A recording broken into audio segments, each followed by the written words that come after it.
o menos. ¿Acá me escucha mejor? Será así entonces. En la sesión pasada hemos revisado lo que es motilidad del tracto gastrointestinal y la actividad nerviosa, ¿no? Deben recordar que existe un sistema nervioso central que es como que el que controla las cosas gruesas y aparatosas en el tracto gastrointestinal, ¿no? A través del parasimpático, ¿no? Un sistema nervioso automático. La médula es el centro de reflejos, ¿no? Que sirven para reacciones fundamentales, pero que se realizan en algunos momentos de la digestión. Y el principal control está a nivel del sistema nervioso entérico, ¿no? Con neuronas que son aferentes, eferentes, ¿no? Y que se interrelacionan tanto con el sistema nervioso, con la médula y con el sistema nervioso, que es la parte externa del sistema nervioso central, y con el cerebro.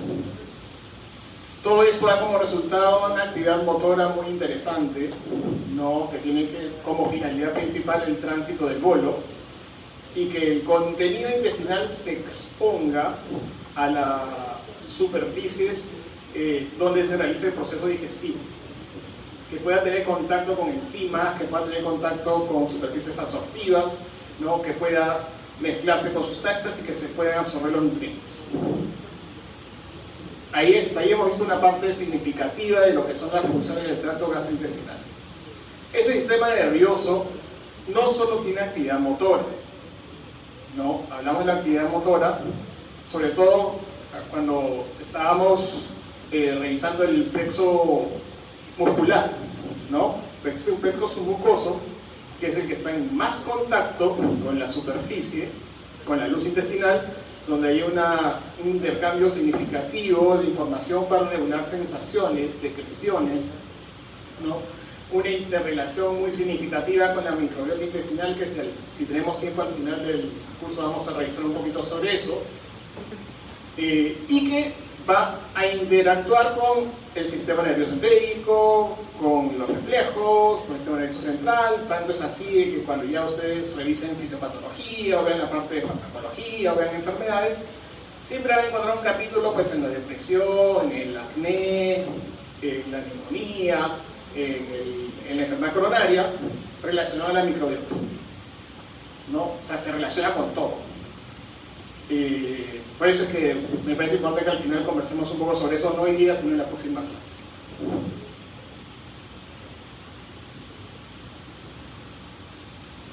Hoy día vamos a revisar lo que son las secreciones. Tanto la secreción de saliva, la secreción gástrica, la biliar, la pancreática, ver el proceso digestivo de los nutrientes en la luz intestinal y un poco sobre la absorción de agua en el colon.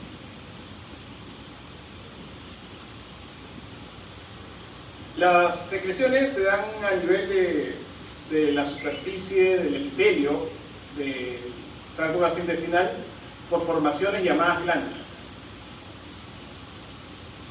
Las glándulas tienen fundamentalmente la función de producir moco, que tiene un efecto protector. Ustedes entenderán de que la superficie del epitelio gastrointestinal está en contacto con distintas sustancias, con el alimento, el quimo, el kilo, las enzimas, pues se daña. Hay que protegerla. La protección es el moco, también la producción de carbonato y también la secreción de enzimas digestivas, enzimas que van a encargarse del proceso de la digestión.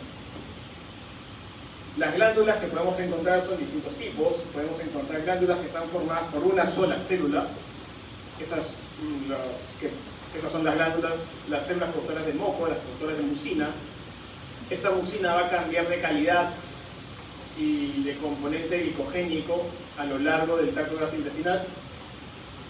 Tenemos también las glándulas tipo cripta, que son muy profundas, que son como las glándulas Lieberkühn, que son células secretoras especializadas. Tenemos las famosas células tubulares del estómago, ¿no? Donde vamos a encontrar un distinto grupo de células con distinta actividad. Tenemos glándulas más complejas, grandes, gigantes. El hígado es una glándula, el páncreas es una glándula.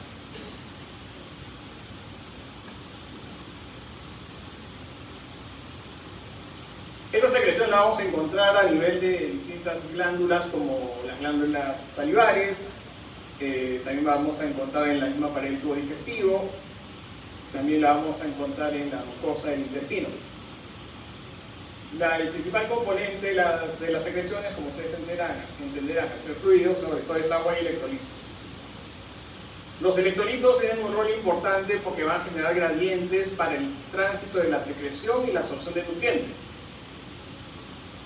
Las proteínas, que son fabricadas en las células especializadas, van a encargarse fundamentalmente del proceso digestivo y también se van a liberar sustancias humorales, hormonas, subpéptidos que sirven para regular la actividad de la secreción.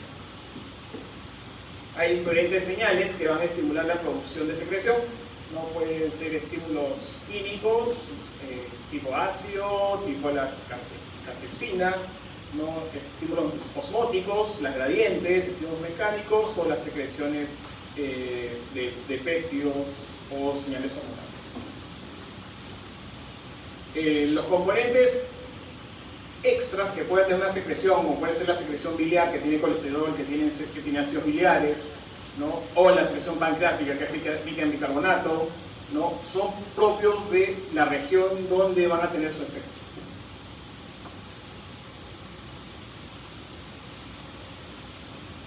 La estimulación de la secreción es un estímulo parasimpático, es un estímulo autonómico. Entonces, ¿cuál es el neurotransmisor involucrado? Acetilcolina. Muy bien, ya terminamos la clase entonces. También tiene un estímulo simpático, pero el estímulo simpático es generalmente para aumentar la secreción. Si ustedes se ponen a pensar en cómo es un intestino, si han tenido la oportunidad de ver un intestino en un mamífero vivo, siempre está brillante, siempre tiene secreción, o sea, la secreción nunca se detiene. Entonces lo que tenemos es o mucha o poquita secreción, por eso es que no hay el efecto negativo de que no hay secreción, ¿no? Eso pasa al menos en la mayoría de partes del tracto gastrointestinal. Entonces, si yo tengo un estímulo simpático aislado, lo que voy a tener es básicamente aumento de la secreción. Si es que tengo mucha secreción y a eso le agrego el estímulo simpático, si tengo mucho estímulo parasimpático y a eso le agrego el estímulo simpático, sí tengo un efecto de disminución. ¿Cómo se da esta regulación? Casi en todas las glándulas esta regulación es por vasodilatación o vasoconstricción. Y lo van a entender cuando conversemos de cómo se fabrica la secreción. Esta es una célula que puede ser cualquier célula que produce alguna sustancia que se va a secretar. Esta relación es importante, la relación con el capilar sanguíneo, ¿no? Y acá está la célula. De aquí del capilar es que la célula toma los sustratos para fabricar las secreciones que necesita. O sea, necesita agua, necesita el carbonato, sodio, potasio, lo va a sacar de aquí, ¿no? Y fundamentalmente eso va a venir de los nutrientes.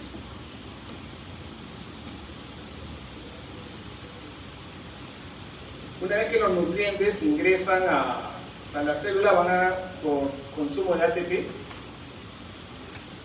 o sea, va a necesitar la célula energía, va a sintetizar sustancias a nivel del retículo endoplasmático y del aparato de Golgi. Esas sustancias van a ser transportadas y acumuladas en unas vesículas que no salen directamente, sino son retenidas y están listas para ser expulsadas en el momento que se presente el estímulo de la secreción, dando como efecto final la secreción. Esto es algo que se cumple casi como regla en todas las secreciones. Finalmente se da la liberación. ¿Cuántas secreciones producimos? Esto es bastante variado, ¿no? En general más o menos son 6.700 mililitros de secreciones diarias, ¿no? Esto es en el tracto gastrointestinal. 1.000 mililitros de saliva, 1.500 de secreción gástrica, 1.800 en el intestino delgado, otro litro de secreción pancreática, otro litro de bilis.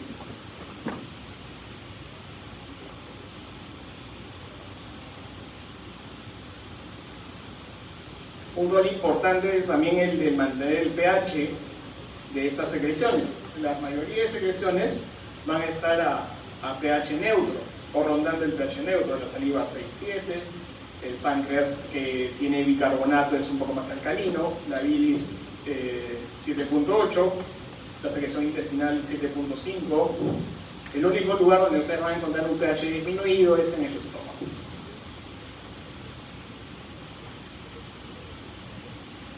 La primera secreción que vamos a ver es la saliva. La saliva la producimos con la finalidad de mantener la lubricación en la cavidad oral. Ya tiene un efecto también descontaminante. Colabora para que las partículas de comida se hagan más pequeñas. Forma parte del bolo para ablandarlo. Es el lugar donde ayudan al inicio de la degradación de los lípidos y también de los almidones. Son el vehículo para que las papilas gustativas puedan sentir la sensación del sabor. Regulan la ingesta o las conductas alimentarias.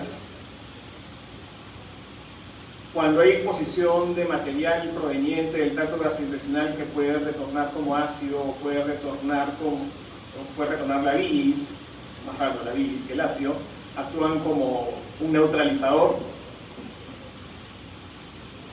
Y también actúan estimulando posteriormente el proceso de la digestión.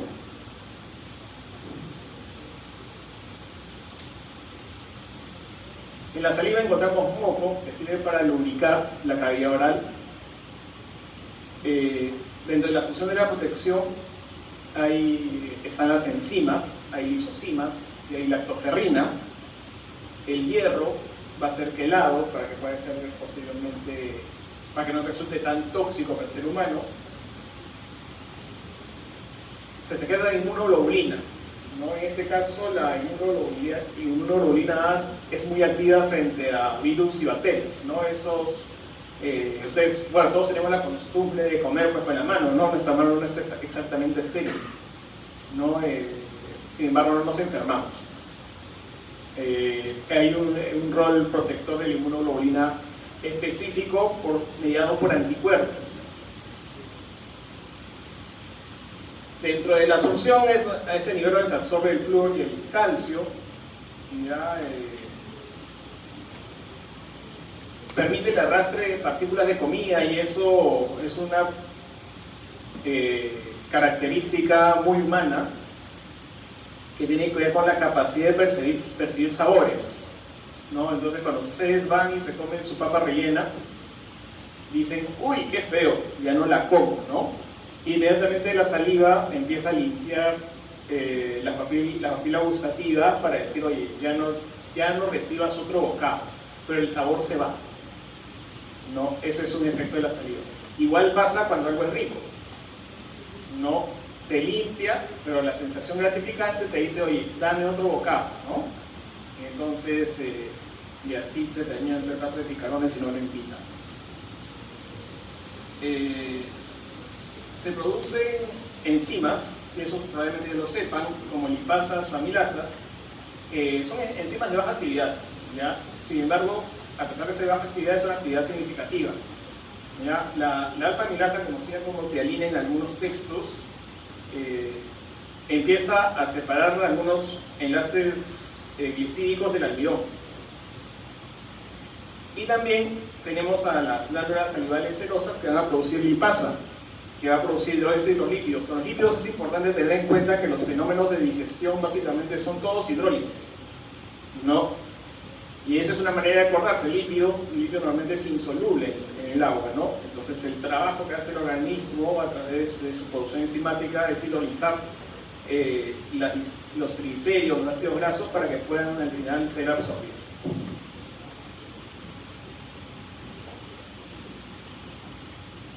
Entonces se produce la saliva en las glándulas salivales, ¿se acuerdan ustedes del capítulo de anatomía? Cabeza, ¿no? Tenemos 3 pares de glándulas salivales, las parótidas, las submandibulares, las sublinguales. Cada una tiene hay tres tipos de glándulas dependiendo de la secreción. Las parótidas, que representan el 25% de la secreción de saliva, tienen una secreción serosa, una secreción fundamentalmente aguada. Las submandibulares, que representan el 65% de la secreción, tienen una secreción mixta, ¿no? Y las sublinguales una secreción mucosa.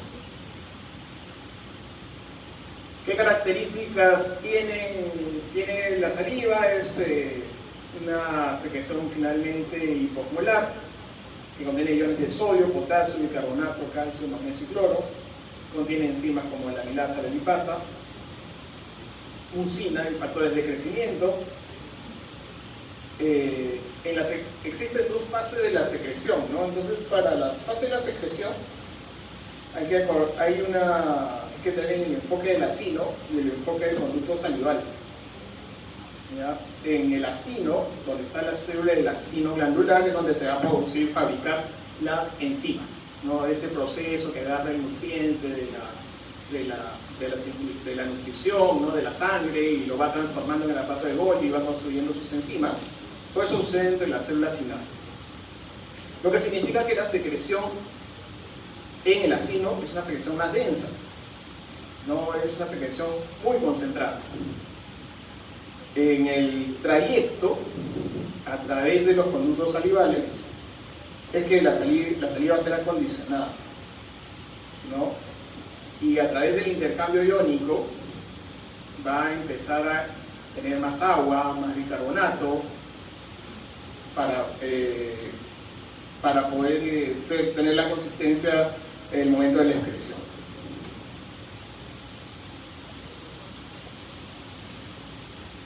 La producción de saliva, como lo habíamos comentado, tiene una regulación parasimpática, fundamentalmente, que finaliza con que no finaliza, ¿no? Sino que puede aumentar por un estímulo simpático. Pero cuando el estímulo parasimpático es muy intenso, el simpático actúa disminuido. En el tronco cerebral se encuentran los núcleos salivales, ¿no? Que van a viajar a través del nervio facial o del nervio glosofaríngeo. En el caso del nervio facial van a llegar al glándula submaxilar, y esos son los que van a las glándulas submaxilares o sublinguales.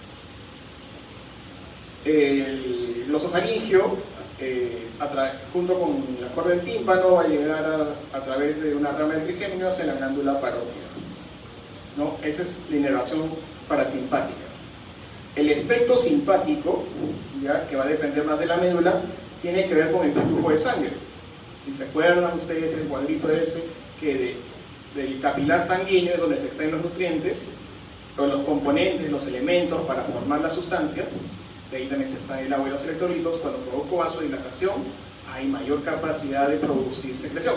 Cuando produzco vasoconstricción, hay menor. Por eso cuando se están comiendo, haciendo ejercicio, a él se le seca la boca.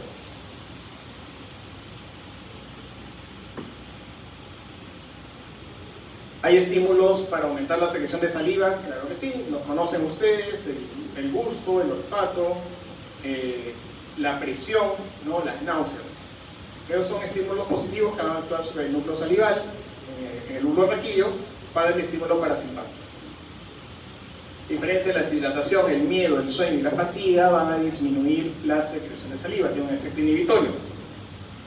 Van a actuar como todo el parasimpático por acetilcolina, y finalmente van a tener su efecto por el consumo de AMP y inositol-trifosfato. En el caso del simpático, pues su neurotransmisor va a ser la norepinefrina, va a actuar sobre AMP5.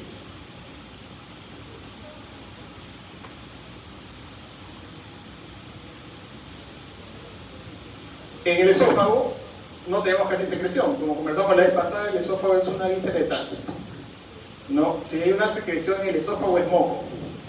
El moco que va a revestir todo el epitelio esofágico para protegerlo del bolo alimenticio.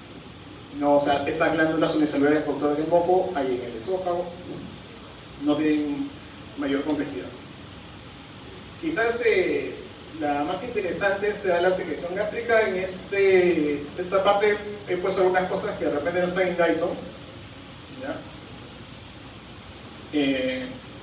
no se las vamos a tomar, ¿no? Pero me parece que es importante que lo vayan conociendo porque por ahí van a venir los cambios en lo que viene en las terapias futuras en relación a la secreción. Ustedes saben las partes del estómago, fondo, cuerpo, antro, ¿no? En términos funcionales, en términos de secreción, es mejor dividirlo en proximal y distal. Región de cuerpo y antro caracterizado por la presencia de una célula, la célula parietal en el cuerpo y la célula G en el antro. La célula G productora de gastrina, la célula parietal productora de ácido. Así.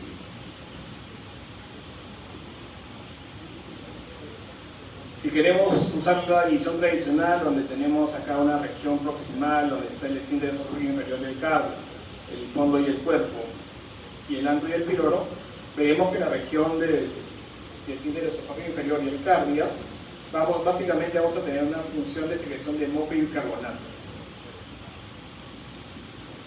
Esta región tiene la finalidad principalmente de evitar que el contenido del estómago regrese hacia el esófago. Es una compuerta, es uno de los tantos esfínteres que existen en el tracto gastrointestinal, ¿no? Las disfunciones del esfínter esofágico inferior son causa de una enfermedad común, que es la enfermedad por reflujo gastroesofágico. El funcionamiento del esfínter esofágico es un poco más complejo, porque va a depender del músculo, del diafragma, del tono muscular que hay en el fondo, de las contracciones del esófago. ¿Ya? Pero eso se va a revisar probablemente más cuando hagan fisiopatología. En caso del fondo y el cuerpo, lo que vamos a encontrar es la producción de hidrógeno, los protones, la producción de factor intrínseco, producción de moco, bicarbonato, pepsinógeno y lipasa. Su función en cuanto a la motilidad, como ustedes recuerdan, es básicamente que es el reservorio donde se acumulan los alimentos, esa gran cavidad que se puede extender, ¿no? Donde puede entrar toda la comida, que a veces sorprende cuánto se puede comer, es ahí en el cuerpo. De ahí viene la región antropilórica, donde se produce básicamente moco, bicarbonato en la célula y la gastrina, que va a estar relacionada con el estímulo de la producción de ácido, y se produce el mezclado, el triturado, el tamizado y la regulación del vaciado gástrico.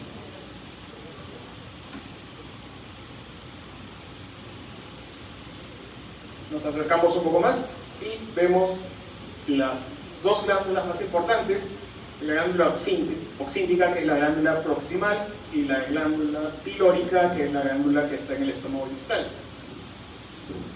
Una característica que ustedes van a encontrar en la mayoría de glándulas es que aquí a este nivel, bien pegado al epitelio, bien pegado hacia la luz, vamos a encontrar una gran cantidad de células productoras de moco. ¿Ya? Más abajo que están las células funcionales. Tenemos las células parietales, las células enterocromafin productoras de histamina, las células B productoras de somatostatina, la célula principal productora de pepsinógeno, y en la glándula pilórica tenemos a la célula G productora de gastrina y la célula D productora de somatostatina. Y si queremos dividirlo histológicamente, pues tenemos las partes de la cripta o foviola, el istmo y el cuello, ¿no? Y la base de la glándula.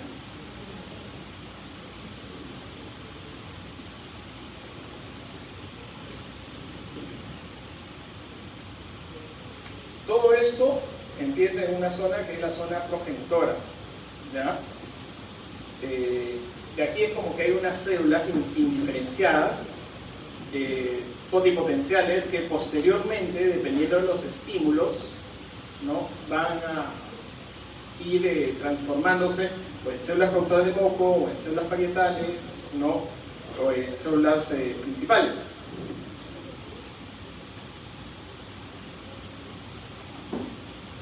Una de las características que tienen las células productoras de moco, y lo que hace que sean más abundantes, es que viven poco, viven de 5 a 7 días. ¿Ya? En cambio, las células parietales tienen una vida más larga, de 90 a 120 días. Eso es un dato importante, ¿ya? Y este concepto del espacio pluripotencial es significativo porque cuando damos tratamiento con medicamentos como el omeprazol, que todos seguro ustedes han tomado después de la fiesta, bloqueamos de manera irreversible esa bomba de protones, ¿no? O sea, lo que debía ir 90 días, ese día dejó de funcionar. Puede estar ahí, pero no funciona, nunca más, ¿no? Entonces, eso está relacionado a los posibles efectos secundarios del uso crónico o desmedido de estos fármacos. Tiene ese sustento, ¿no?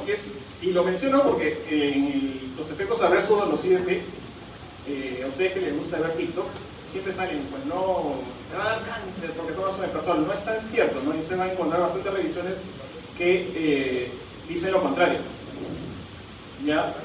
Pero en la medida que ustedes lean, como le pasa a muchos médicos, pueden caer en el extremo y decir, no, son súper seguros, pues, no existe, no hay evidencia, hay que usarlo nomás, ¿no? Entonces, el punto medio lo pueden encontrar ustedes recordando esos aspectos.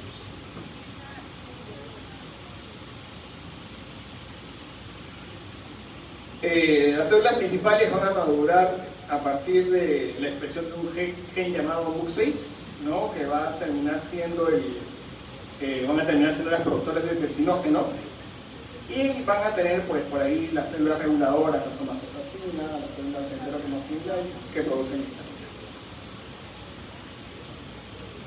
Esta es la famosa célula parietal, ¿no? Súper importante en la especialidad de gastroenterología. Tiene receptores muscarínicos para acetilcolina, puesto que la actividad parasimpática tiene un efecto sobre la expresión de las bombas de protones. También tiene receptores de histamina, receptores H2. También tiene receptores CCK2, que son, originalmente se llama CCK2 porque el CCK1 es el receptor de colecitoquinina, ¿no? Ese es un receptor muy parecido estructuralmente, ¿verdad? Y como no sabían qué nombre ponerle, y como se parecía al CCK1, pues es CCK2. Esos tres son los que están relacionados al estímulo de secreción. Tienes bombas de intercambio aniónico, ¿no? Bombas de sodio-potasio, obviamente tienen sus estructuras intracelulares y una arquitectura citoesquelética muy interesante, que es lo que va a permitir que esta célula se vaya transformando durante el proceso digestivo. Tradicionalmente, lo que ustedes han visto y han leído hasta el cansancio en Guyton es que la célula parietal se encarga de la secreción de hidrogeniones para la formación del ácido clorhídrico,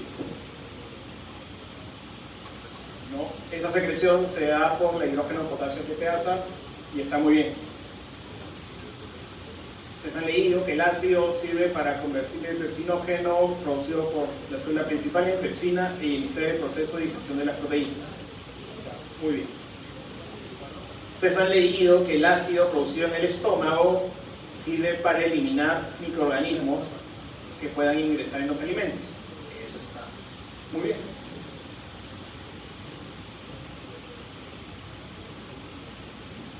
Pero hay un poco más. La célula parietal también parece ser importante a través de su relación con el sistema nervioso entérico, porque cuando lo reducimos solo a la bomba de protones y a secreción de ácido, nos olvidamos de que también se puede relacionar con el sistema nervioso entérico, ¿no? Y esa relación con el sistema nervioso entérico tiene un efecto regulador de lo que les había mostrado de esas células que se diferencian a producir mayor cantidad de moco, mayor cantidad de células principales, otras células parietales, factores de crecimiento, factores de reparación, ¿no? Haciendo de la mucosa del estómago una de las mucosas más resistentes que tiene el organismo, ¿no? Si uno se pone a pensar en todo lo que ustedes ya le han metido de comida a lo largo de toda su etapa universitaria, no se compadece del estómago, ¿no? Ese días en que no he comido, días en comido de noche, días en que he comido un montón, y le he puesto ají, le he puesto pimienta, le he puesto comino, le he puesto trago, cigarrillo, le he puesto un montón de cosas, ¿no? Y a pesar de eso se sigue reparando, ¿no? Y reparar de una forma inteligente, ¿no? Porque no es lo mismo mi estilo de vida de los 80 que el estilo de vida de ustedes actualmente, ¿no? Y eso hace que la bomba de protones se le haya dado ese rol, ¿no? Ese rol regulador. ¿Y por qué es importante?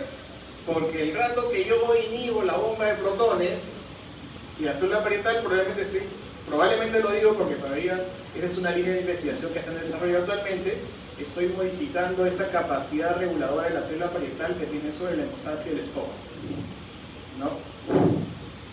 Eso no lo vamos a preguntar, pero es interesante, es un tema que va a tener que verlo en el futuro. Estímulos de la secreción gástrica. El principal estímulo es la acetilcolina, la gastrina y la histamina.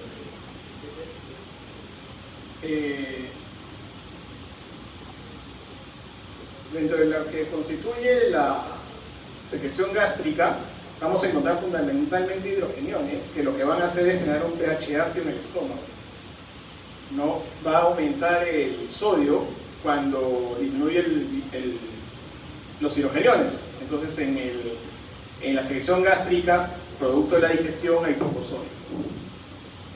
El potasio es mayor que en el plasma y el potasio tiene un rol importante en la regulación de la secreción.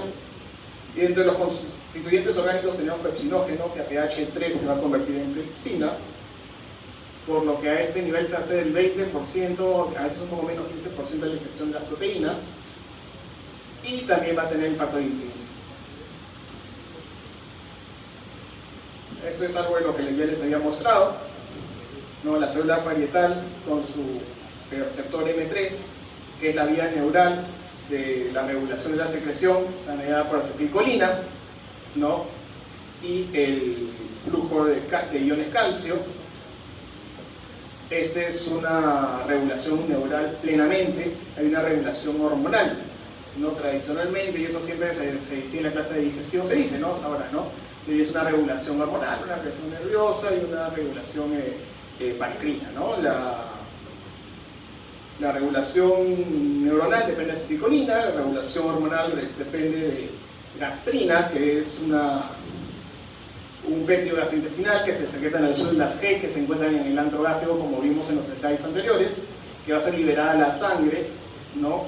Y va a viajar hacia el receptor CCK2, permitiendo la actividad de la bomba de protones. Y tenemos la regulación mediada por histamina, ¿no? Las células enterocromafin-like que están dentro de la glándula oxíntica, ¿no? Al costadito de la célula parietal, o sea, es por difusión proximal, ¿no? También estimulan la actividad de la bomba de protones. Entonces tenemos acá toda su organización, ¿no? Receptor muscarínico, receptor de histamina, receptor CCK2, actúan cada uno sobre distintos mediadores, en el caso de acetilcolina calcio, histamina de biciclasa, colestoquinina calcio también, para que la bomba de protones produzca hidrogeniones y se convierta en ácido proteínico. El gran inhibidor es la somatostatina.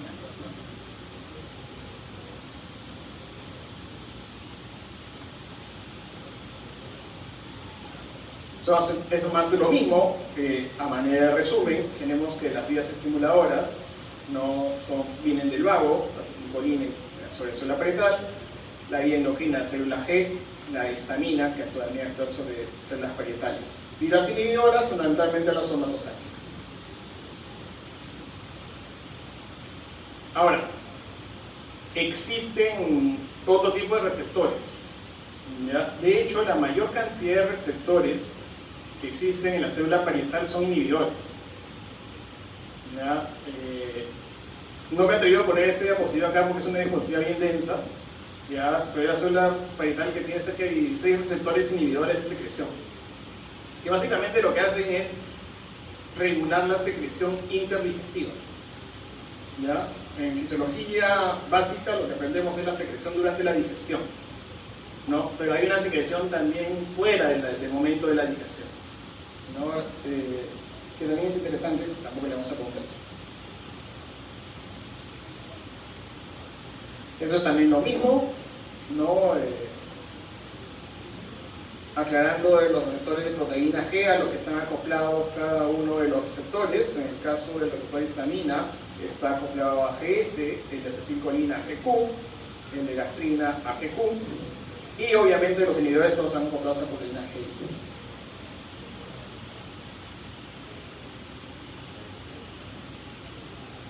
La célula parietal, para secretar ácido, tiene que sufrir una activación.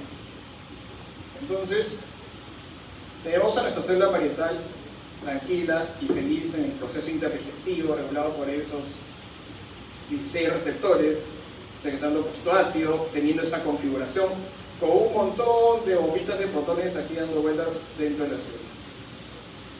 No están desorganizadas, están organizadas, hay como citoesqueletos que son como las carpetas de acá que hacen que estén en un lugar y no estén todos dispersos. ¿Ya? Es como que están listas para estar en acción, pero están en el interior. Esto es una célula parietal activada, ¿no? Ese citoesqueleto hizo que las células parietales transformen la configuración celular a una célula con canalículos, que son estos callejoncitos, ¿no? Secretores, donde la célula parietal se va a exponer hacia la luz para producir el ácido.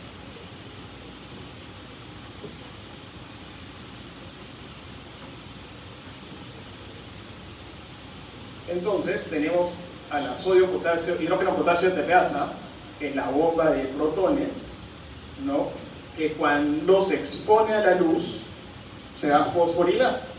Y ese fosforilado es el que va a producir un cambio estructural que permite la salida del ion de hidrógeno, que va a formar el ácido clorhídrico. Eso no está en Eso sí, ¿no? Lo que les he contado es este hidrogenión que sale en esta bomba de hidrógeno-potasio. ¿Ya?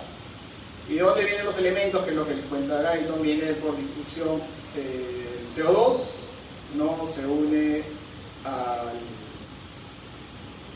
se separa, ¿no? En hidrógeno e hidroxilo, ¿no? Que salen del agua, ¿no? Y eso es lo que va a salir por el hidrógeno potasio que pasa. El potasio, que es el otro elemento importante, entra por intercambio iónico con el sodio, con una activa de sodio-potasio. ¿Ya? El potasio intercelular se mantiene en el mismo nivel porque va a salir en el intercambio por el hidrógeno potasio.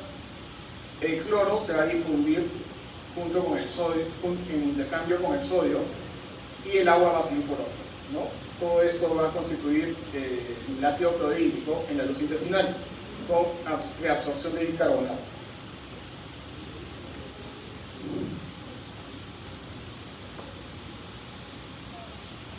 En la célula parietal, tradicionalmente, vemos esto, nos quedamos en esta parte, ¿ya? En que sale hidrógeno y que entra potasio, ¿ya?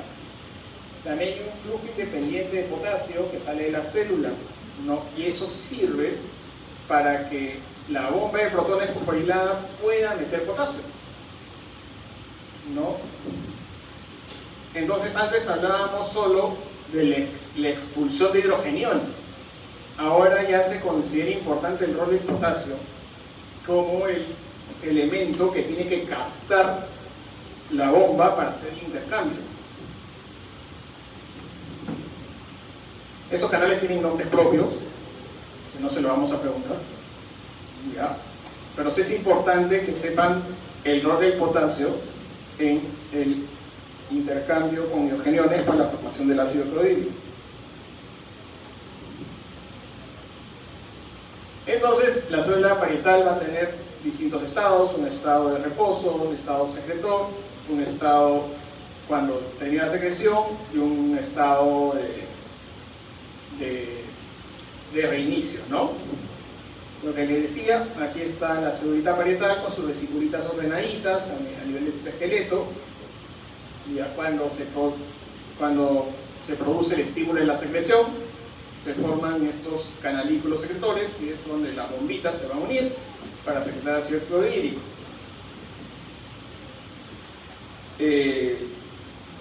Cuando hay una finalización del estímulo, hay una transformación de la célula parietal para que las bombas de protones vuelvan a ser invaginadas y guardadas dentro del citosol celular. Y nuevamente va a volver a su estado inicial, ¿no? Eso es un flujo constante.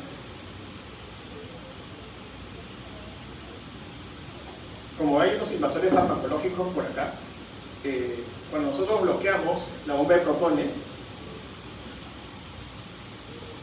se hace de manera irreversible. Y estas bombas ya no vuelven a funcionar.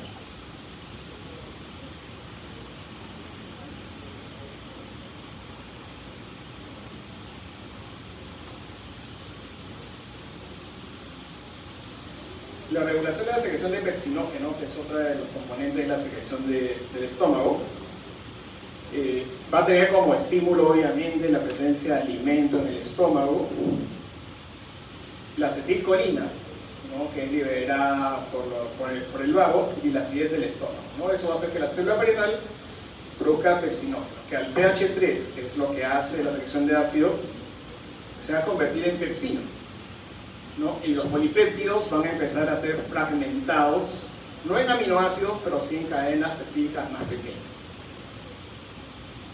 Es fundamental este proceso para la digestión de los alimentos que contienen carne. ¿Ya?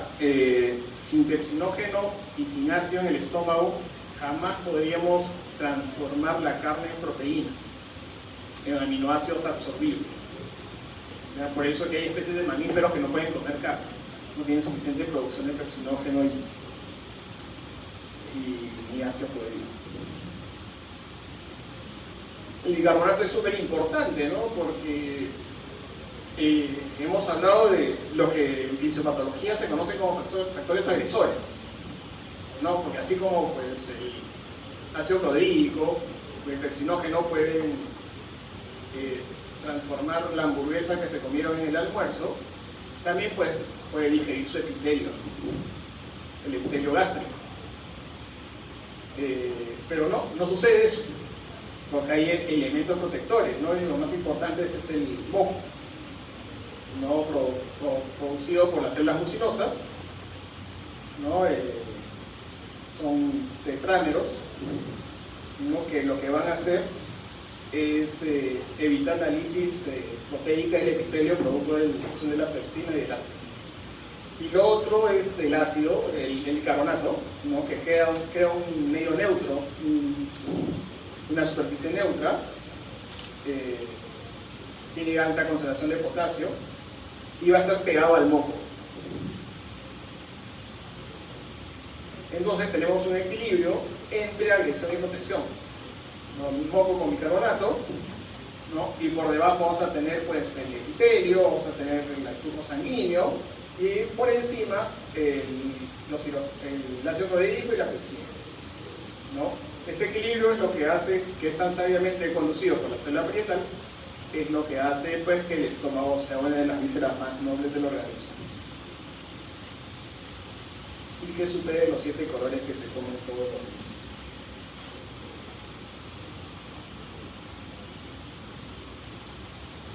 días. Esto vendría a ser más o menos la capa de moco, ¿no? Y acá tienen el pH 2 o 3 del ácido del estómago, el moco, el bicarbonato y debajo el epitelio, ¿no? Y en el epitelio que se va produciendo el moco.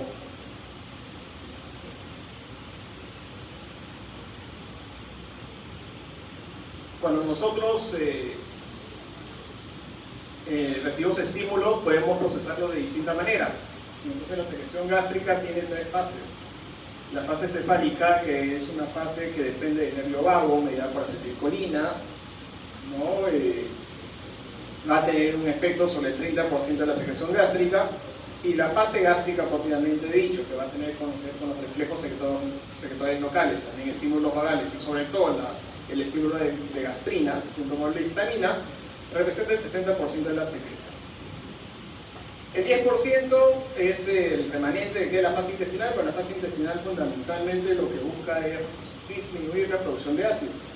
No es como que cuando el contenido llega al intestino, manda la información de ya no mande más ácido porque aquí ya estamos trabajando con También es importante recordar que en el estómago se produce el factor intrínseco que sirve para unirse a la vitamina B12 que posiblemente pueda ser absorbida en el hígado. Ustedes saben que la vitamina B forma parte importante de nuestros procesos biológicos.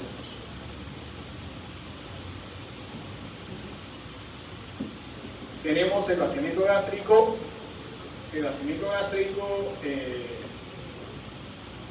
se va a dar por aumento de la presión intraluminal en la porción proximal del estómago. Eso va a generar aumento de la contracción de las fuerzas en el antro, se va a aperturar el canal pilórico y se va a relajar el duodeno. Así el contenido gástrico va a pasar. Y los líquidos generalmente van a pasar por intercambio por gradientes de presión. El tiempo de vaciado, por ejemplo, es mayor para las proteínas que para la glucosa. La velocidad de vaciamiento gástrico va a depender de la composición química y física del quimo, de lo que esté formado, el tipo de nutrientes, la cantidad de ácido y la molécula. Eso va a ser regulado por diferencias varales. Va a haber que al final pueden disminuir la fuerza de las contracciones, contraer el píloro, retardando el vaciamiento, ¿no? Disminuyendo la motilidad gástrica, o también por efecto de la colecitoquinina, el vaciado gástrico, la relajación de los esfínteres de Oddi y la contracción de la vesícula biliar. Otra secreción es la secreción pancreática. De nuevo tenemos nuestra glándula, de nuevo tenemos un mecanismo que hemos visto ya en todas las glándulitas, el mecanismo de la secreción acinar y el mecanismo de la secreción tubular. La regulación de la secreción pancreática tiene dos estímulos, uno endocrino y uno neurocrino. Tienes con el estímulo neurocrino a la colecistoquinina y la secretina a nivel del ácido pancreático y la secretina a nivel del conducto. Del neurocrino va a depender la acetilcolina, del péptido intestinal absortivo, la sustancia P a nivel acinar y a nivel del conducto de acetilcolina. Importante recordar esa diferenciación.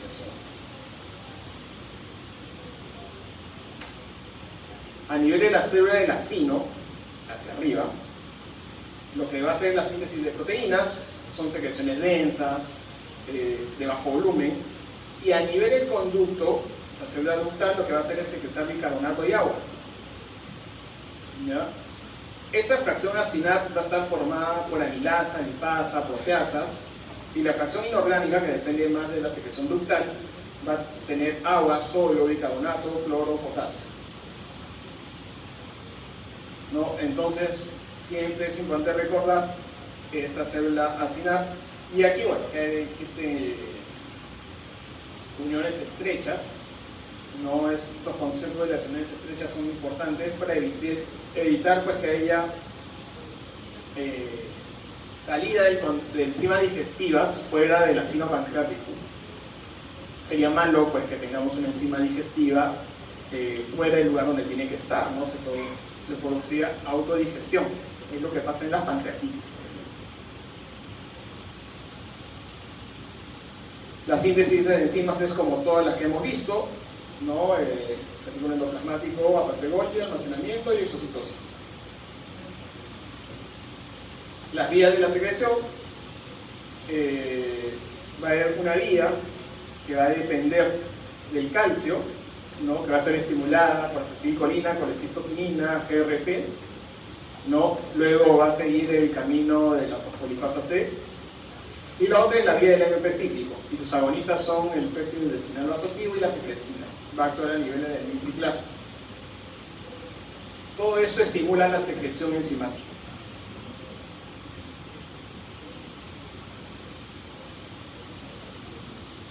Entonces, de nuevo tenemos nuestro acino pancreático, ¿no? Donde vamos a tener secreción de sustancias imógenas, ¿no? Y en el conducto secretor vamos a tener sobre todo bicarbonato y agua.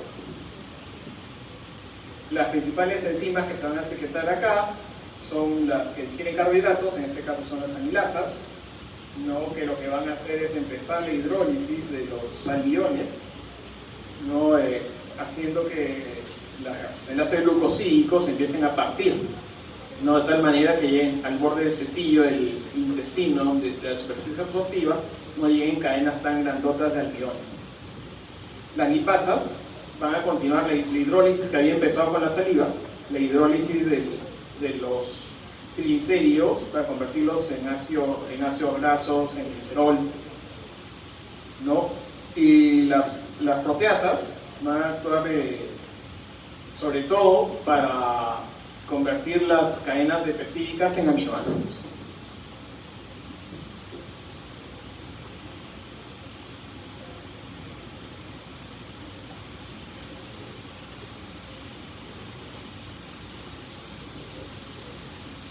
El pH alcalino del duodeno, ¿ya? La disminución del pH en el duodeno, que sucede cuando el estómago, que tiene pH ácido, envía contenido al intestino, va a estimular a las células S, células productoras de secretina, a la liberación de secretina. La secretina fundamentalmente lo que va a aumentar es la producción de bicarbonato en el conductillo pancreático. Eso es una forma de regular la actividad pancreática. Cuando desaparece el pH ácido, se disminuye la producción de secretina, hay menos bicarbonato, disminuye la secreción pancreática.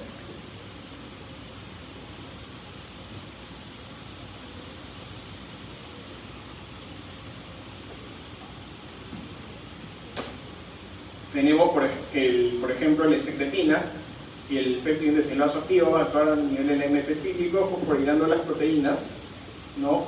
Que van a estructurar los granulos simógenos, produciendo su exocitosis a través de los conductillos. Esto, cuando es estimulado por acetilcolina, por colecistoquinina o GRP, va a ser mediado a través de calcio. Acuérdense de esos receptores.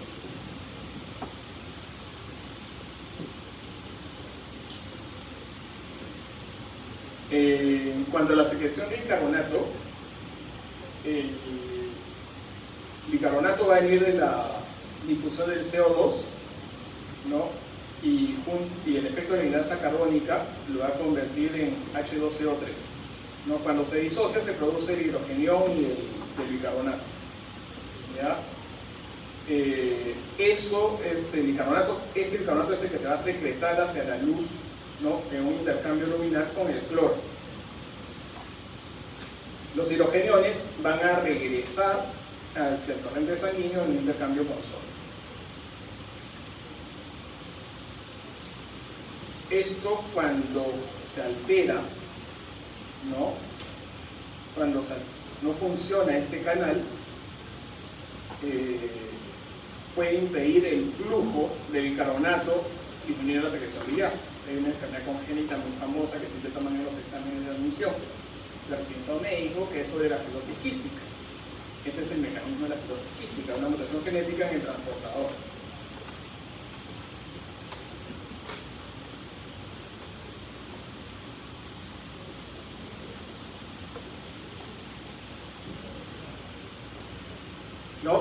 El otro regulador de la secreción pancreática es la colecistoquinina. El mismo ácido del estómago y la presencia de alimentos van a estimular a la producción de colecistoquinina, ¿no?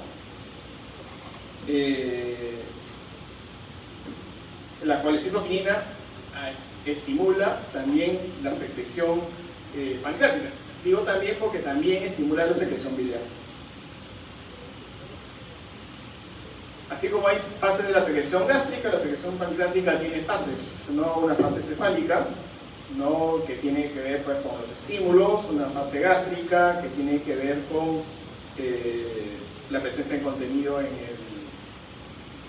el estómago, pero son fases que contribuyen pobremente a la secreción pancreática. La fase más importante es la fase intestinal, ¿no? Que es la que tiene la secreción más copiosa, cerca del 70% de la secreción.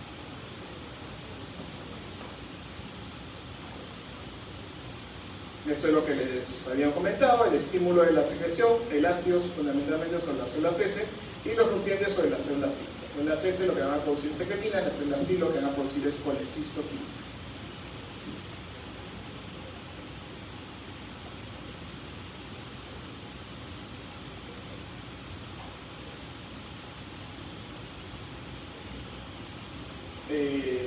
La regulación de la secreción pancreática va a tener como inicio la presencia sobre todo de alimentos, ¿no? En el tubo digestivo, en el intestino, ¿no? Eso va a liberar los transmisores. Una vez que se ha terminado el proceso digestivo, en el caso por ejemplo la tripsina queda libre, ¿ya? Y es degradada por proteólisis. Entonces, y se acabó la acción enzimática. Otra de las secreciones que es importante y que sucede también en el tracto gastrointestinal es la secreción biliar.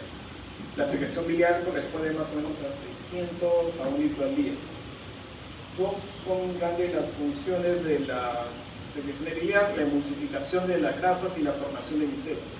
Cada una tiene una finalidad distinta. Todo eso lo que va a originar es que se puedan absorber sobre todo los productos de la digestión de las grasas.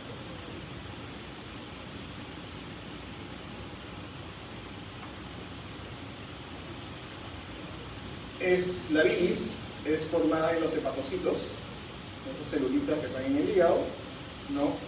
Y lo que contiene son ácidos biliares, colesterol y muchos componentes orgánicos. Probablemente son las secreciones más complejas que hay, ¿no? Siempre con este gráfico, porque es bastante representativo de todo lo que es la fisiología del hígado, ¿ya? Porque los sustratos que va a usar el hepatocito para formar la bilis van a llegar a través de la sangre, fundamentalmente sangre portal, ¿no? Más que arterial, ¿no? Eso se va a difundir a través de unos conductos llamados sinusoides hepáticos, ¿no? Tienen que atravesar una barrera de protección, ¿no? Endotelial, ¿no? Y a nivel del espacio de Bicet van a suceder grandes transformaciones antes de tener contacto con el hepatocito. Después el hepatocito pues va a fabricar su bilis y la va a sacar a través de conductillos biliares, esto es ruta de salida, a formar el conducto biliar.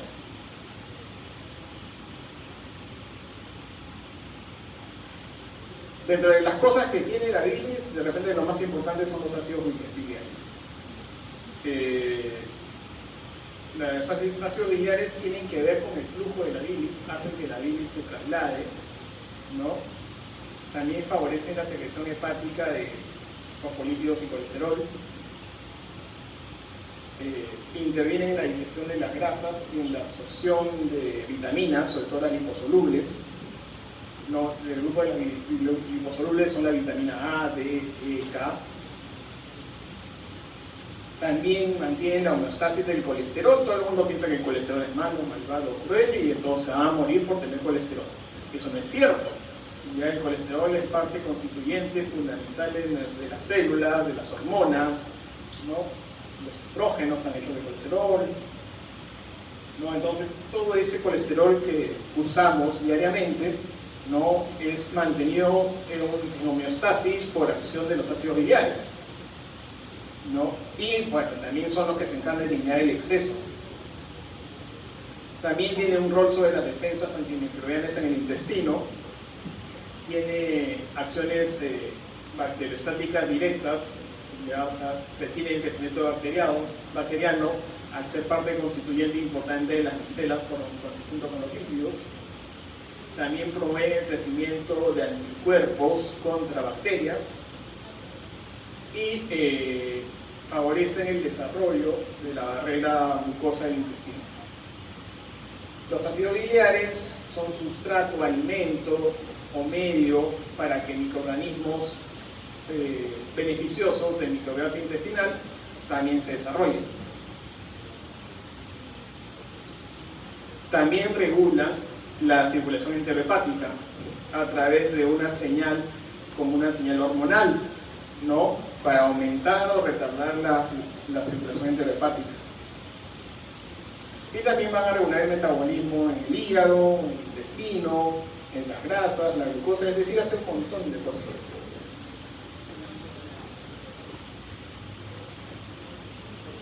Eso es para recordar el flujo ya fuera del hígado, ¿no? Una vez que el canalículo secretor se van juntando, van a formar los conductos biliares, el hepático derecho, el hepático izquierdo, el hepático común, ¿no? Y el cístico, que viene de la vesícula biliar, y el otro. Uno de los estímulos para favorecer la secreción biliar es la secretina. ¿Ya? La estimulación vagal también produce contracciones de la vesícula biliar, pero son contracciones bastante modestas. Quizás la mayor secreción de bilis viene de la vesícula, ¿no? Es donde se almacena, y el principal estímulo para la actividad de la vesícula biliar es la colecistoquímica. Es importante decir que la vesícula biliar almacena 30-60 mililitros de bilis como capacidad máxima, ¿no? Eso significa de que esos 600-700 mililitros que producimos en 24 horas se reducen significativamente dentro de la vesícula biliar. En 12 horas son 450 mililitros. Dentro de la vesícula se empieza a resolver agua, sodio y cloro, ¿no? Entonces, eso hace que se reduzca a 60 mililitros. Lo que aumenta y le da más densidad al contenido de la vesícula son las sales biliares, el colesterol, la lecitina y la bilirrubina. ¿Ya? Entonces, este flujo de la bilis, ¿no? Desde el hígado, ¿no?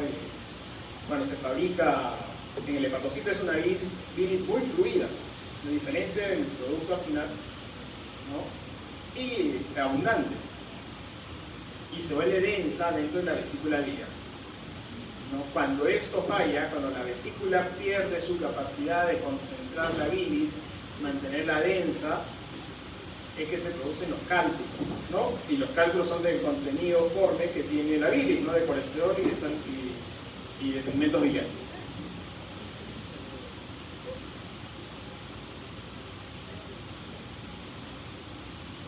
Eso es lo que contiene la bilis, ¿no? Electrolitos, sodio, potasio, cloro, tiene metales, hierro, magnesio, y tiene ácidos biliares, bilirrubina, fosfolípidos, colesterol, glucosa, no glutatión. Acá están las diferencias entre la bilis hepática y en la vesícula biliar. Lo que encontramos es que tiene sobre todo ácidos biliares y fosfolípidos y un poco de colesterol. Pero, por ejemplo, cuando está en la vía biliar, la vesícula biliar le provee unos ácidos, que son los ácidos fólicos y quenodesoxicólicos, que le permiten al contenido biliar mantenerse fluido, a pesar de ser denso. Esto se pierde en la bilis cuando ya está en la materia fecal, porque ya fue la circulación enteropática y fue reabsorbido. La circulación enteropática es ese proceso por el cual la bilis producida en el hepatocito no va a ser reabsorbida, ya al menos el 95% de la bilis se reabsorbe, y se recapturan casi todos los ácidos biliares. Puede ser que algo se filtre, pasa de la sangre al circuito portal, y del circuito portal vuelve al hígado, y puede ser que una parte fluya hacia el territorio sistémico pasando por el riñón. ¿Ya? Eso puede el riñón excretarlo, esas cantidades pequeñas. Cuando no puede excretarlo, empieza a presentarse en la orina, ¿no? Entonces uno puede encontrar pigmentos biliares en la orina, ¿no? O pueden encontrar cambios de coloración en la orina.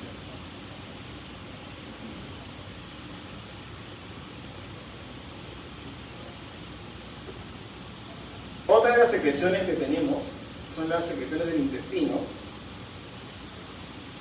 ¿Ya? En el intestino básicamente lo que se secreta es moco, agua, electrolitos. Los enterocitos van a reabsorber agua, sobre todo los que se encuentran en el intestino delgado, pero fundamentalmente los del colon. Y en el intestino vamos a encontrar las peptidasas, las disacaridasas, las lipasas intestinales.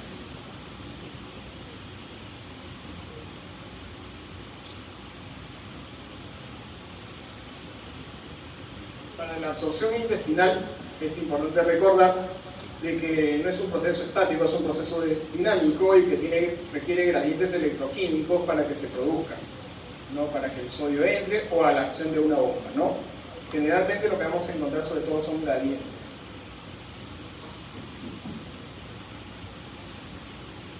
Habíamos visto cómo los almidones tienen un efecto en la amilasa salival, ¿no? Cómo los aniones tienen efecto de transformación, hidrólisis de las cadenas en los enlaces 1 o 4 por efecto de la amilasa pancreática fundamentalmente, con la finalidad de que llegue maltosa, maltotriosa, dextrinas hacia el borde del cepillo. En el borde del cepillo lo que van a encontrar son enzimas, ¿no? Que van a actuar directamente sobre estos elementos, ¿no? Sacarasas, lactasas, maltasas, que lo que van a hacer es convertir en glucosa, galactosa, fructosa, que va a ingresar hacia el interior de la célula. De nuevo, amidones, tialina y amilasa pancreática, ¿no? Polímeros, ¿no? Llegan al intestino como maltasas, lactosa, sacarosa, que son digeridas para transformarse en glucosa, galactosa, fructosa, que van a ser absorbidas. Eso es más de lo mismo. Generan los distintos tipos de azúcares que se pueden presentar: alfa-dextrinas, maltotriosas, maltosas, lactosas, fructosas, trialosas, y cada una va a tener sus enzimas y todos sus productos finales van a tener que ver con o ser glucosa, ser galactosa, ser fructosa, para que puedan ser absorbidos en el intestino. De aquí viene el tema de la absorción intestinal. La absorción de la glucosa va a estar a cargo de un transportador que se llama SGLT1, que es un cotransportador que va a ingresar glucosa con sodio. ¿Ya? ¿Qué tipo de cotransportador es? ¿Qué tipo de transporte es? Es un transporte activo secundario. ¿Ya? Sucede que este sodio sale de la célula con un intercambio con una bomba que está periapical, y hay una gradiente iónica que hace que el sodio ingrese. Pero aprovechando que el sodio ingresa con el transportador SGLT, la glucosa se cuela y tiene ese cotransporte que trata de mantener el equilibrio iónico del sodio dentro del enterocito. Ingresa la glucosa dentro del célula. El transportador GLUT2, que es el que se encuentra hacia la sangre portal en la membrana vasolateral, es el que va a transportar la glucosa por difusión hacia el territorio portal para que el hígado sea transformado. El transportador de la fructosa es el GLUT5. ¿Ya? Pero ¿qué pasa cuando yo como mucha azúcar y me excedo con el azúcar? Ya no solo actúa el SGLT1 para transportar azúcar, para transportar glucosa. Ahí se presentan otros transportadores, ¿no? Aparece un GLUT2, también dicen que aparece un GLUT4, ¿no? De tal manera de que puedan captar la mayor cantidad del azúcar, disminuir el azúcar que hay en la sangre. Ese es el objetivo. El organismo sabe que el exceso de azúcar hace daño, y llevarlo rápidamente al hígado para transformarlo en grasita y ponernos más gordos.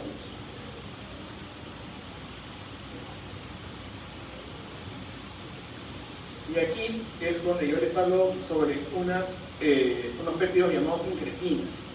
¿Ya? Las incretinas son sustancias que se encargan de regular la producción de insulina. Fundamentalmente estimulan la producción de insulina.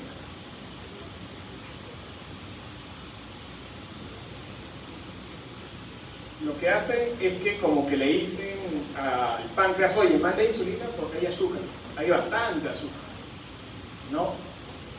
Y es tan interesante este fenómeno que, por ejemplo, si yo les pongo a ustedes, o le ponemos a un paciente un bolo de dextrosa del 50% a la avena, no se va a estimular la producción de incretinas y va a tener mucho tiempo el azúcar alto en la sangre. El efecto incretina depende fundamentalmente de la ingesta a través del tracto gastrointestinal. ¿No? Cuando se descubrieron estas sustancias no sabían el impacto que iban a tener en el siglo XXI.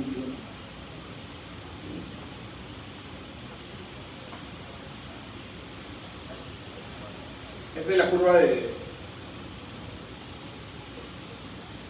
efecto incretina, ¿no? O sea, la insulina, cuando yo la administro por vía endovenosa, no estimula tanto la producción de insulina que cuando yo estimulo por vía oral.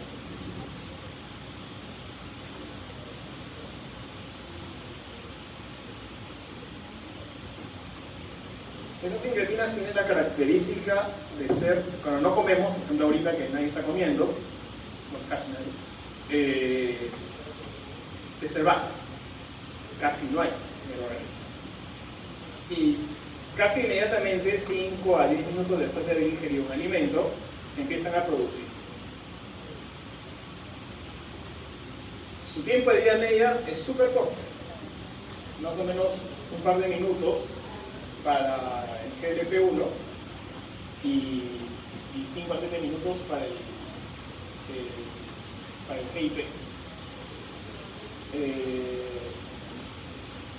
GLP-1 es péptido liberador de glucagón, GIP es péptido intestinal gástrico. ¿Ya? Entonces, si ustedes siguen comiendo, se sigue estimulando la producción de incretinas, ¿no?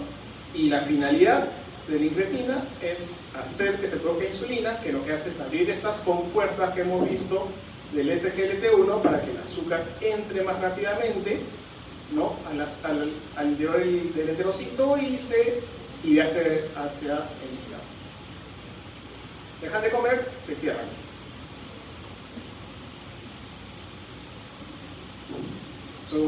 El efecto termina por acción de las enzimas peptidasas 4, que son las encargadas de degradarlas. En el caso del GIP, que es producido en el duodeno y en el yeyuno proximal, o sea, es la primera parte del intestino, por las células K.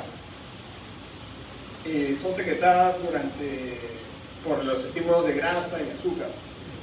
Van a estimular la producción de insulina y, como todas las incretinas, dependen de su presencia de la gran cantidad de azúcar que hemos ingerido. El GLP-1 se produce en las células L que se encuentran en el hígado distal. Curiosamente, este aumenta mucho antes de que la comida llegue al hígado, ¿no? Entonces, estamos hablando de que la regulación del GLP-1 no es tan directa con la cantidad de azúcar o de glucosa o de nutriente que hay en el intestino, sino puede tener un efecto más central. Parece que es responsable el péptido liberador de gastrina y la acetilcolina, también los estímulos del glúcido. ¿Por qué les comento eso? Esto lo van a ver probablemente con más detalle cuando hagan endocrino. Pero todos los medicamentos que hoy en día que existen para el tratamiento de la pérdida de peso son análogos a estas sustancias, ¿no? El semaglutide es el análogo del GLP-1, ¿no? Y el tirzepatide es el análogo de GLP-1 más GIP, ¿no? Entonces eso lo van a ver de todas maneras, ¿no? La diferencia es que los análogos sintéticos son resistentes a las peptidasas. Entonces no los eliminas tan rápido como el fisiológico. Entonces eso te genera, el estímulo directo va a ser de las incretinas esa sensación de saciedad, ¿no? Y mayor liberación de insulina. Biológicamente lo que producen las incretinas es aumento del tiempo de vida de las células beta, inhibe la secreción de glucagón, inhibe el vaciamiento gástrico, la sensación de llenura e inhibe el apetito. El TIP además incrementa la lipólisis.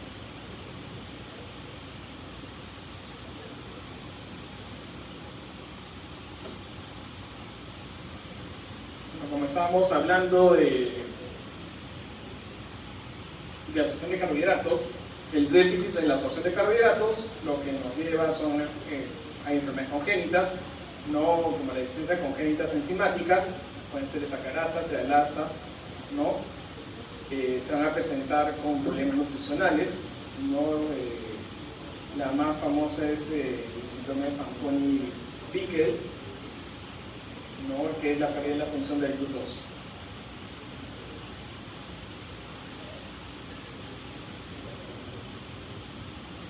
Hay otras enfermedades relacionadas al metabolismo de carbohidratos, pues la cistinuria, las intolerancias a proteínas, que tienen que ver fundamentalmente con efectos genéticos que pueden ser en la producción de enzimáticas o en el transporte a nivel de la célula entera.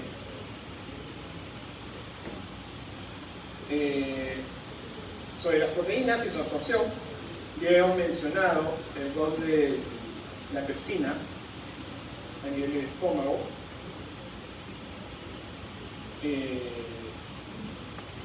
El punto de partida son las enteropeptidasas, ¿no? Que van a convertir el tripsinógeno en tripsina.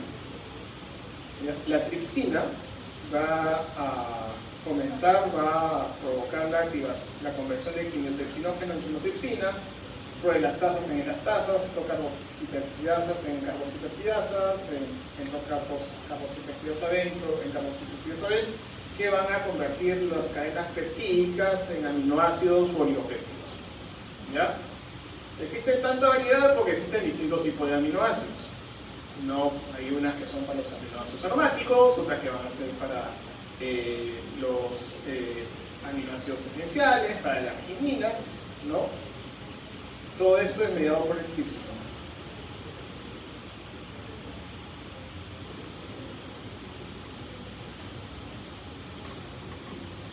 El intestino puede absorber cadenas cortas, no necesariamente que sean aminoácidos, puede absorber dipéptidos o tripéptidos a través de una proteína transportadora.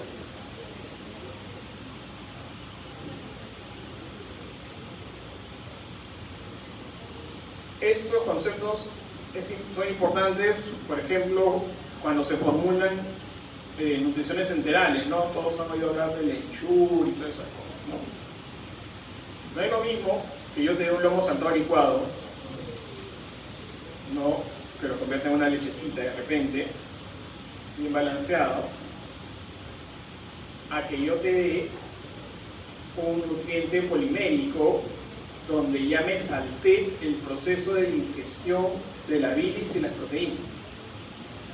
¿Qué es lo que, por ejemplo, yo busco hacer cuando tengo un paciente que tiene insuficiencia pancreática, que tiene una pancreatitis y que no produce enzimas, o que yo no quiero que produzca enzimas porque le he hecho una gran cirugía, ¿no? Entonces, yo quiero que se nutra, pero no quiero que esa parte de producción de bilis o producción de páncreas trabaje. Entonces, le administro el nutriente directamente al intestino.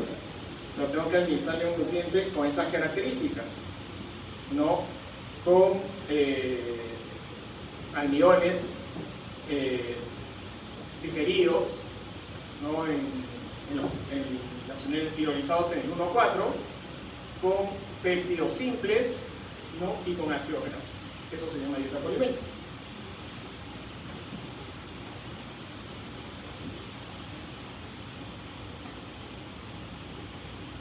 Las enteropeptidasas convierten el tripsinógeno en tripsina y la tripsina transforma las enzimas, que son las que van a transportarse a través del PEP1, que es el transportador de proteínas, o la proteína transportadora de aminoácidos.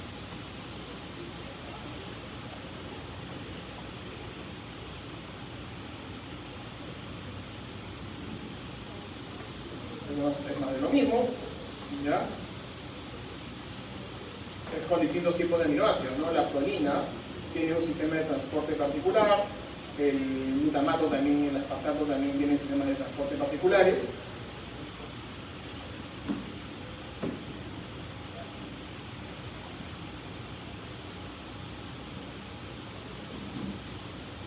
Los aminoácidos neutros van a ir a través de un sistema, los aromáticos a través de otro sistema.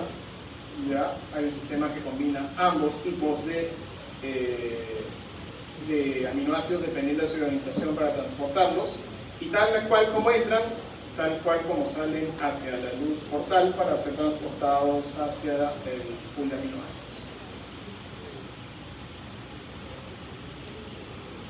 Cuando hablamos de la secreción biliar, mencionamos que sus dos funciones principales eran la formación de micelas, ¿no? Y la emulsificación de las grasas.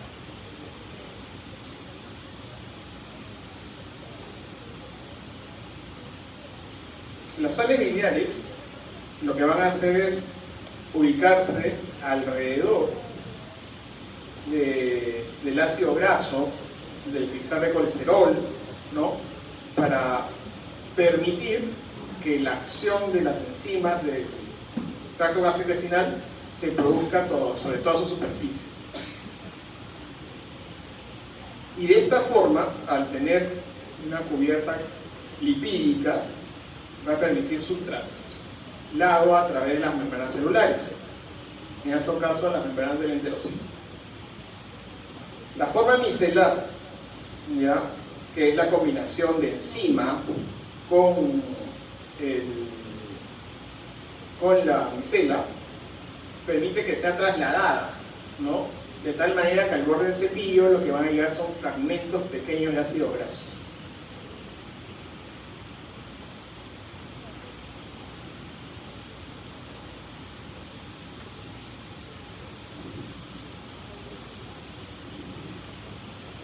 Ahora lo que se sabe es que esta difusión que tradicionalmente, como le dice Gaito, y que es lo que va a ser válido para el examen, es a través de una difusión pasiva. Se sabe también que ahora existen algunos procesos de endodigestión de grasas específicos, ¿no?, que permiten al intestino seleccionar el tipo de grasa que va a ingresar, ¿no?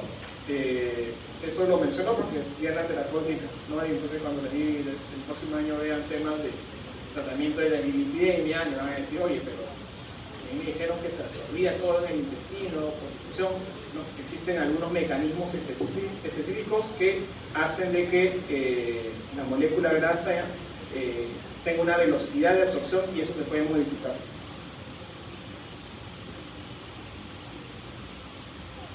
Al final lo que llega al borde del cepillo son triglicéridos y ácidos grasos que van a ingresar hacia el interior del enterocito y luego van a viajar hacia la circulación sistémica a través del sistema linfático.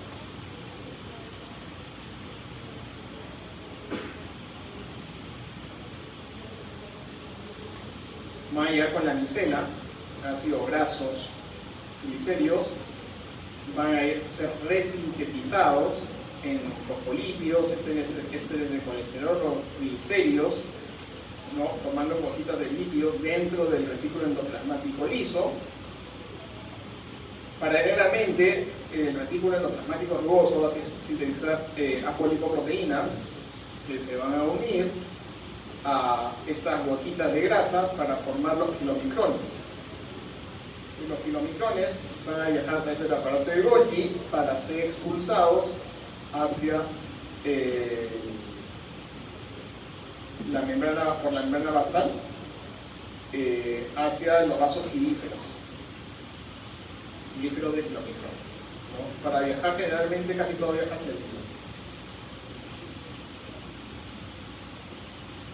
es el proceso de presíntesis de colesterol y fosfolípidos en dos vías. Una vía es la de los monoglicéridos y otra la vía del glicerol fosfato. El producto final siempre son triglicéridos, ¿no? Lo que cambia es el producto inicial. Unos son monoglicéridos, ¿no? Que después la formación del acetilcoenzima se va a formar en un diglicerio y de ahí un triglicérido. Y el alfa-glicerofosfato, que por acción del acetilcoenzima se va a convertir en ácido fosfatídico, después va a perder fosfato, se va a convertir en un 2-glicerio y después por acción del acetilcoenzima nuevamente en un triglicérido.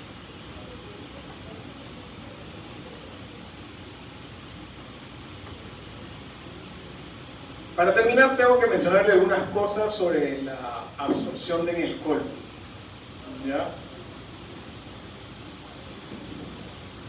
La inervación en el colon es esencialmente dependiente de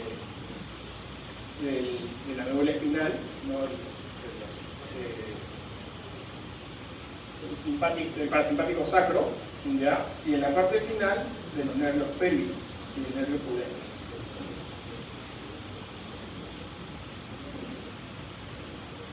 Dentro de las funciones que tiene el colon es la formación de las heces. ¿Ya? La formación de las heces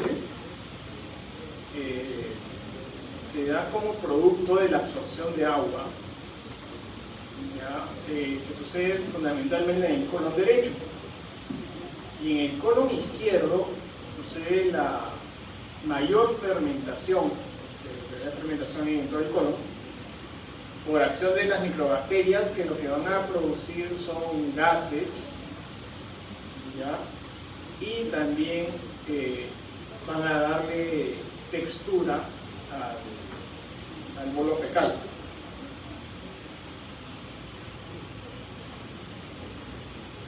En el colon se absorbe casi todo el agua del intestino, ¿no? Cerca de 1500 mililitros en el ciego y 1400 mililitros en el colon proximal y distal.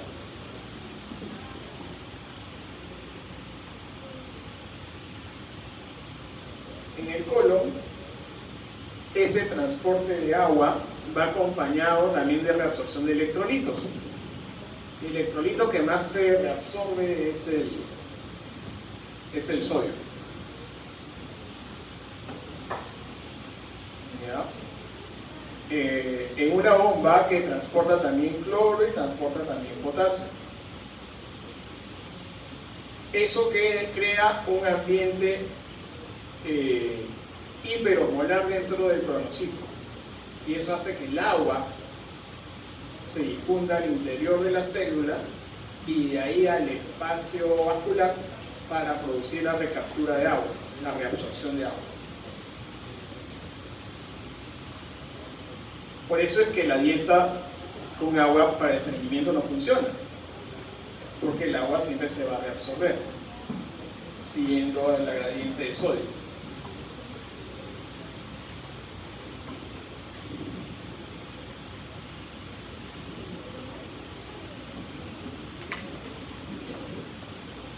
Una cosa más que quería decirles sobre el colon es que ese transportador de sodio-cloro que se encuentra en la pared del colonocito, lo que genera es que se absorbe también gran cantidad de sal, ¿ya? Entonces es el punto de mayor absorción de sal y de agua tenemos por segmento en el intestino. En el intestino se absorbe bastante, pero es como que es más largo, ¿no? Pero la mayor capacidad celular absortiva la tiene el colon, ¿ya? Y también eso está regulado por el microbioma intestinal, ¿ya? El microbioma intestinal, sobre todo en el colon izquierdo, tiene ese efecto de la producción de gases, de aires fétidos, la mayoría, ¿ya?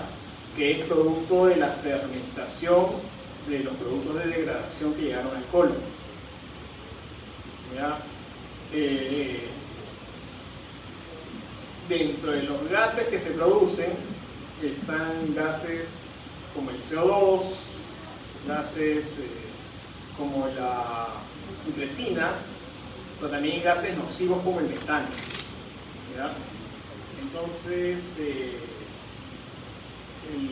los insulos en microbioma intestinal producen mayor alteración en la producción de metano. Cuando hagamos microbioma intestinal vamos a profundizar un poquito más de este tema. ¿Ya, chicos? ¿Alguna pregunta? Listo. Buen fin de semana. Cuídense.